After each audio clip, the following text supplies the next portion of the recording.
प्रभु यीशु मसीह के सामर्थ्य नाम में आप सबको जय मसीह की। मैं अजय बड़ाई लव ऑफ गॉड चर्च की तरफ से आप सबको हार्दिक स्वागत करते हैं। आज के बाइबल वचन के कुछ वचनों को हम मनन करेंगे।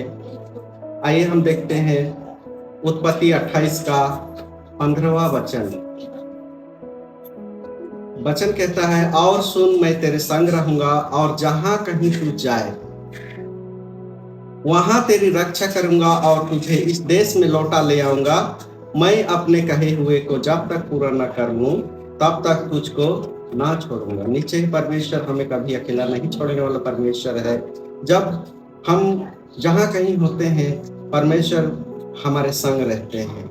जैसा कि इस वचन पर उत्पत्ति का 28 का अगर 10 से आगे पढ़ेंगे तो हमें समझ में आता है याकूब की बारे में। जब याकूब अपने पिता को, अपने बड़े भाई को धोखा देकर भाग रहा है, जीवन में अकेले जा रहा है, कभी अपने परिवार से कभी अलग नहीं हुआ था, परंतु वो जब अपने बड़े भाई को और अपने पिता को धोखा दिया और वो जा रहा है अपने मामा के घर हरान, तब वो जाते जाते अकेला पड़ गया और सारी चिंताओं में पड़ा है, थकावट भी है।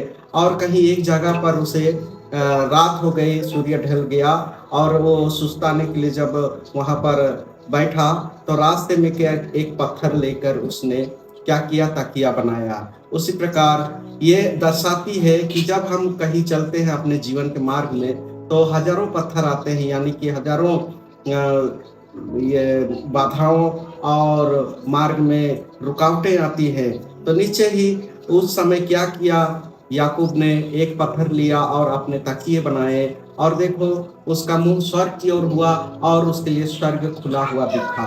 वो दर्शन में देखने लगा स्वर्ग को खुला हुआ और स्वर्ग से वहां पर स्वर्गदूत ऊपर चढ़ते हैं और नीचे उतरते हैं। तो ऊपर चढ़ते हैं कि मतलब इसलिए है कि नीचे ही उस समय उस घड़ी स्वर्गदूत उसके संग में था।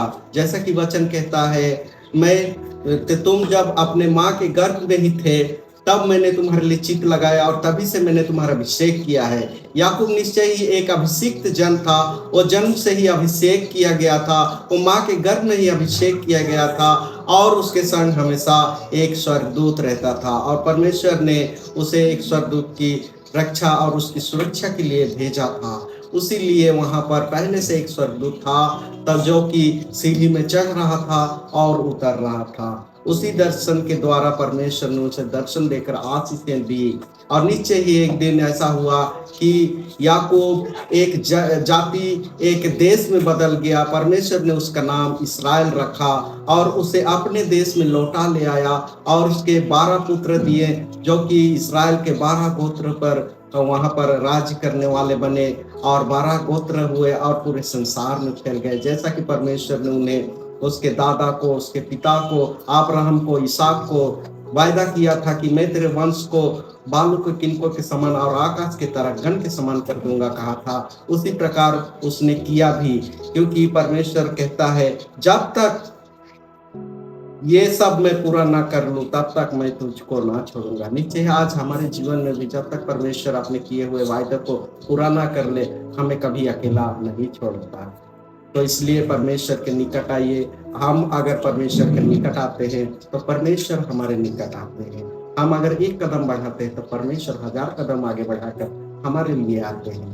प्रभु यीशु इन्हीं छोटी वचनों पर हम सब को अधिक से आशीष देवे। आमीन।